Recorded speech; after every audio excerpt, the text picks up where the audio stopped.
Today, your budget announced tripling loan guarantees for nuclear reactors. A lot of people had questions about just how this will work and why you did that.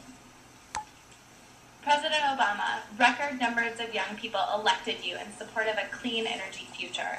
If money is tight, why do you propose wasting billions in expensive nuclear, dirty coal, and offshore drilling?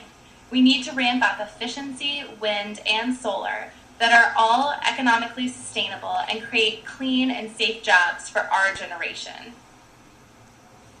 Well, you're not going to get any argument from me about the need to create clean energy jobs. I think this is going to be the driver of our economy over the long term.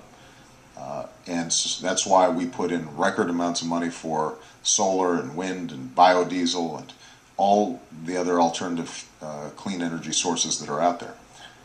In the meantime, though, unfortunately, no matter how fast we ramp up those energy sources, we're still going to have enormous energy needs that will be unmet by alternative energy. And the question then is, where will that come from?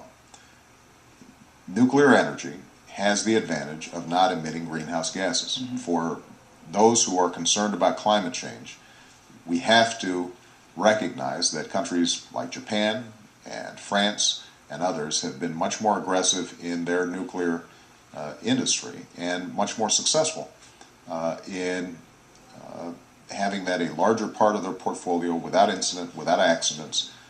We're mindful of the concerns about storage of spent fuel and concerns about security, but we still think it's the right thing to do if we're serious about dealing with climate change.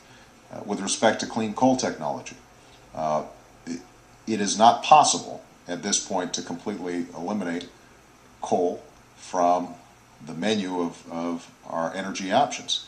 And if we are ever going to deal with climate change in a serious way, where we know China and India are going to be greatly reliant on coal, we've got to start developing clean coal technologies that can sequester the harmful emissions, because otherwise countries like China and India are not going to stop using coal. We'll still have those same problems, but we won't have the technology to make sure that it doesn't harm the environment over the long term. So I know that there's some skepticism about whether there is such a thing as clean coal technology. What is true is right now that we don't have all the technology to prevent greenhouse gas emissions from coal-powered power plants, but the technology is close, and it makes sense for us to make that investment now, not only because it will be good for America, but it will also ultimately be good internationally. We can license and export that technology in ways that help other countries use a better form of energy that's going to be helpful to the climate change issue. Mr. President, I think we're out of time, but I know a lot of people really